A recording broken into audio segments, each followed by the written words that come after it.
এই রাষ্ট্রের 24-এর রাষ্ট্র অর্জনের জন্য যারা 1 ফোঁটা রক্ত দিয়েছে তাদের কৃতিত্ব অস্বীকার করার কোনো সুযোগ নাই। আহতর কোনো দল হয় না। আহতকে যারা দলীয়করণ করে, বিভাজিত করে, ব্যক্তি স্বার্থ চরিতার্থ করার কোনো চেষ্টা করে, আমি মনে করি যে তাদের বাংলাদেশ নিয়ে তাদের যে পরবর্তী ভাবনা, এই পরবর্তী ভাবনা প্রশ্নবিদ্ধ। আহতদের নিয়ে কোনো বিভাজনের রাজনীতি, এই রাজনীতিকে আমরা সন্দেহের চোখে দেখি।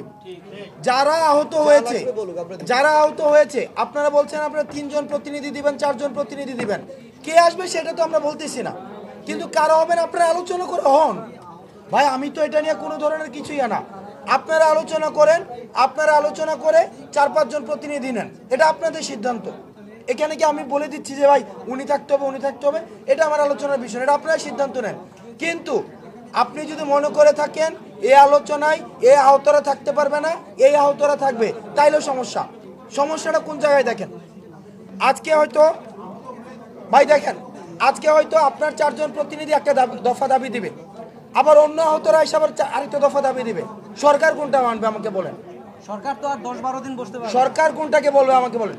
সরকার সব আহতদের, তার মানে কি সব আহত থেকে একটা দাবি আসা উচিত।